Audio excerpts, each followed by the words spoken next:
What's up, everybody? This is Colin Dijs. I'm here with Ross McFarlane, and today we'll show you the pros and cons of running direct with native advertising or running through a DSP. This is a question we get often asked, and we'll do a little screen share, show you the exact pros and cons in our opinion.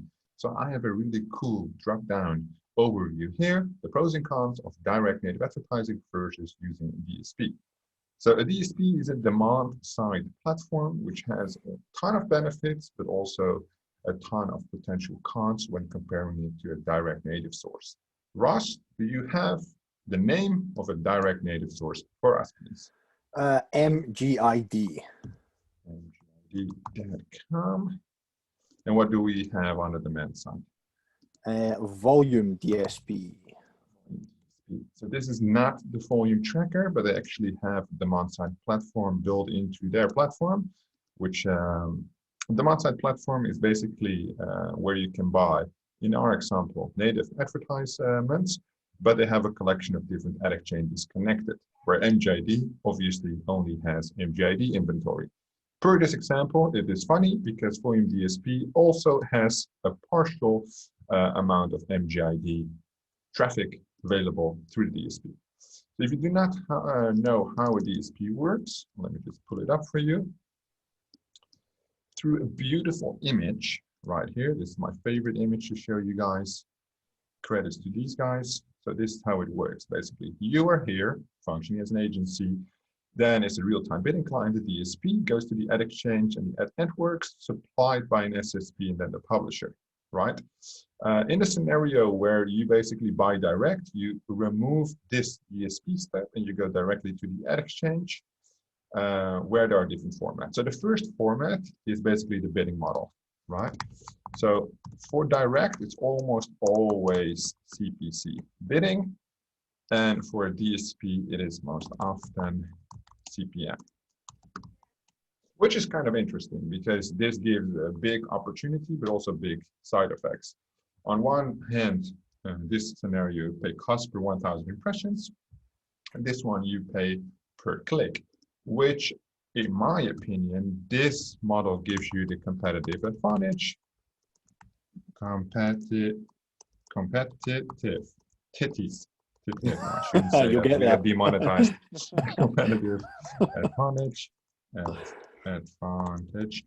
Why? Because I would say it's a more advanced bidding model, right? Whereas with the CPM, it is more of a beginner model, right? I think it's quite easy for most people to use, and it is therefore less competitive.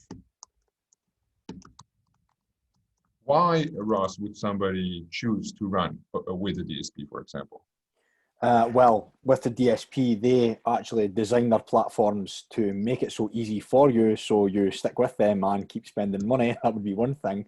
But yeah, one thing on the DSP is like advantages would be like image upload capability. They don't hinder you on image upload capability, and also, you can choose between ad exchanges. If you are an affiliate who runs different ad exchanges, you don't have to keep logging into, say, MGID and then logging out, going to Rev Content and then logging out, heading over to Outbrain and dealing with different account managers and so on. You kind of get your one designated DSP account manager, which is great. But a con of that would be as they are not as helpful and as proactive as the direct account managers who can also help you in the actual campaign. When you're actually running through your campaign, they can actually give you tips and pointers. Right. So no detailed guidance there, right? Yeah. So basically what happens is if there's no detailed guidance here, they would be here, right? So I'll just say detailed guidance on the other hand. So basically I'm not going to swap all of them, but that makes sense. So whenever it's a pro here, it's usually a con here. So it has good creative upload capabilities, and here it's limited. Yeah, just initially at the start. Once you get a rapport with the network, and then things start opening up like anything. Same Perfect. as the DSP when it comes to. Let me add some things for you. Yeah. Yeah. I have some thoughts here. What can't write today. Okay, so the no detailed guidance is obvious, right? The demand-side platform has up to 10, 12, 14, 16, depends which one you use, different ad exchanges connected to it. So these guys, these account managers, to the best of their capabilities, they try to assist you. However, not always will they know everything about each platform because things continuously change, especially on a DSP where supply and demand often fluctuates on a weekly, monthly basis, right? It is really great that they allow you to upload more creatives, probably because they have a higher compliance team. This, however, is not for every DSP. Just this example, Volume DSP, they're very fast with compliance compared to, for example, MGID. The opportunity to have different ad exchanges allows you to test more thoroughly, more expanded, but on the same side, I will add a con to this where there's limited inventory, right? So let's say in this example, MGID is connected to Volume DSP, but they only offer 5% of all traffic available on MGID. So you will have a lot more traffic running direct per source. So not the overall DSP, just per source, which I think is quite interesting. Then on the direct side, you have obviously account managers with way more knowledge about the actual platform that they work for.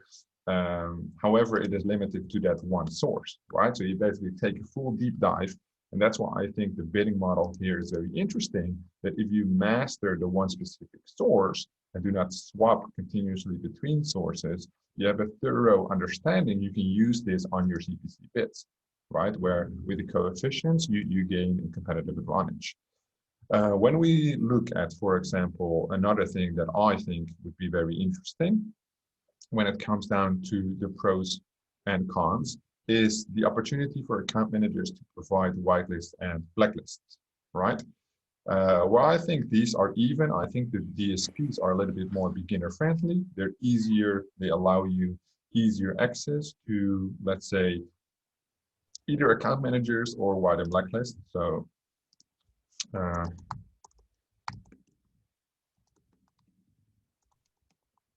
and this might not be always the case with a direct source. Because it's just one exchange, you might have to prove yourself a little bit more in order to get that advantage, right? So looking at this, it really looks like the demand-side platform is favored by beginners and the more advanced people on the direct side. However, let me not forget one important thing, which is the cost, right? The question is, yeah, a demand-side platform resells, in this example, for DSP, MGID traffic, right? But they also sell Outbrain, Taboola, Mobfox, Nativo, the whole MoPub, the whole set of exchanges available. They need to make money on this. They sell CPM, but they buy CPC because they buy as per any other advertiser, right? So they buy CPC, they sell CPM. All a demand-side platform needs is enough advertisers to drive up the bids, CPM, and they make money, right? Here. Does that make sense? Yeah. So as long as you have, it says less competitive, but for the DSP to make money, it would be more competitive. This is just related to the bidding model, right? So to the exchange itself, you could say that if a DSP works as it should work for the demand-side platform itself, so they make money, it would be more expensive, right? Because they broker traffic, which means they resell traffic they purchased initially through a CPC model, which is very smart, which is some kind of arbitrage model. And in return, they give you all these pros. So more help, more things. I would say one other more pro thing is a lower initial deposit usually. To function on a DSP, they require a smaller deposit. So for a con, bigger deposit. More expensive broker traffic. Let me add potentially, because it's not always the case. But if I would ask the question, would you pay 5% to use DSP? I think for everybody it would be no, because that 5% cuts into your ROI. 10% no. Well, maybe 5% some will say yes, but 10% I assume everybody will say no. right? So therefore, you would always have to find the right sources and keep control of your bid. Then it is always interesting that there's first and second price bidding, right? And a lot of these CPM exchanges. Through those options, you have a lot of choices, which is great, but they also limit your amount to be extremely competitive, in my opinion.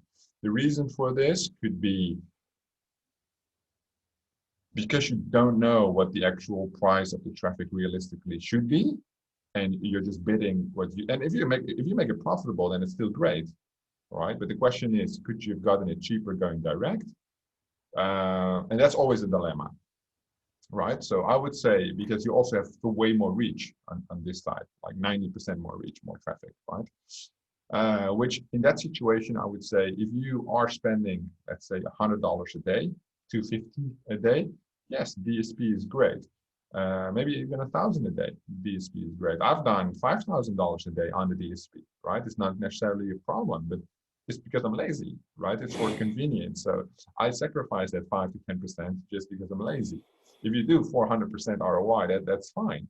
But yeah, the $10,000, $25,000 a day campaigns spent, right? So that's like 30, 40, 50K revenue. They're definitely ran through direct sources. With direct sources, you get the option of direct media buys on a big scale, which basically means, but you have to be a big advertiser. You go around the ad exchange. So your account manager makes a deal with the publisher website, and you say, I spent 100 grand, $500,000, and I want traffic for 2 months, 4 months, 6 months, whatever. All the traffic they have, right, with a single publisher. And the direct source basically takes their cut, 5, 10%, they margin to broker the deal. Obviously, if you're smart, you can broker the deal yourself and don't have to pay them the money. However, it will ruin the relationship, right? I think both of these sources are equally interested in maintaining their relationship with you, solely because they want to make all want to make money, right? Yeah. At the end of the day, that's it. It's all about making money. And there's not, in my opinion, there's no really, that's why we say pros and cons of direct versus DSP native advertising. There's not simply one better than the other. At the end of the day, it's personal preference, right? If you're lazy, let's say if you're spending less than $1,000 a day, it is not even that interesting. Just pick one, right? It's not a dilemma to choose one like, oh, they wrote out the bidding models, the bigger deposits, what happens, direct media buys. But most of these things don't even apply if you're not spending $1,000 a day, right? Then you're looking at like bigger deposits.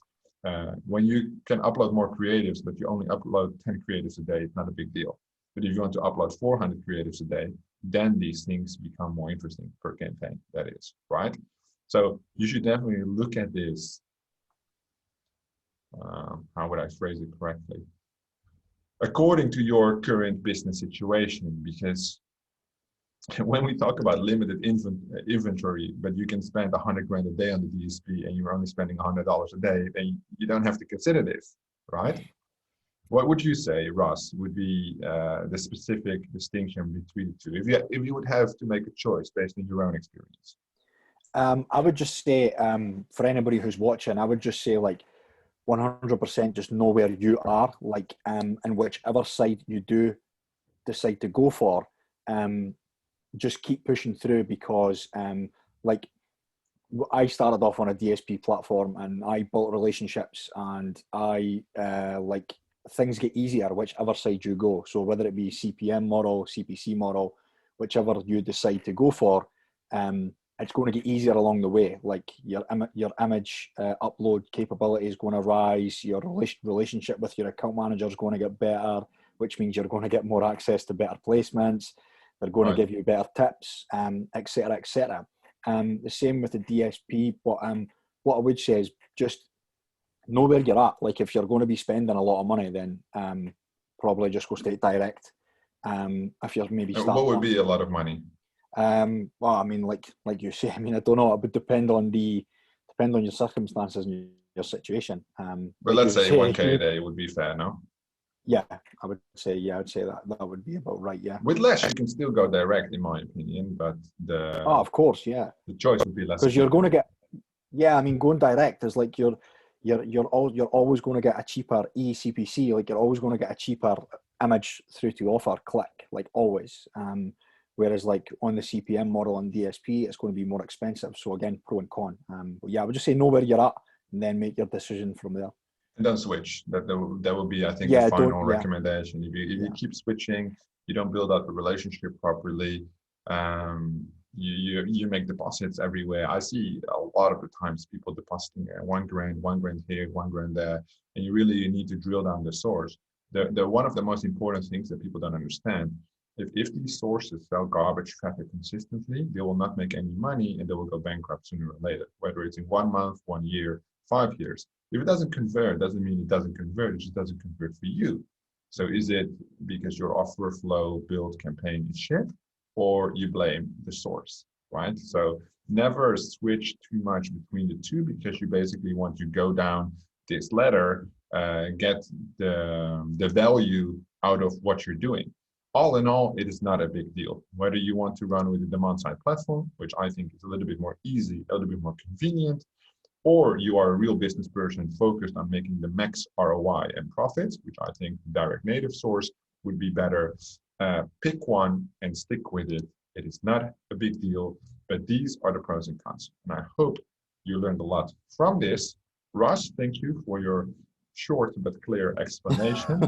If you guys have any questions about the difference between a direct native advertising source or a DSP, feel free to ask them in the comments down below. Russ, thank you for being here once more. Everybody, thank you for watching, and we'll see you guys in the next one.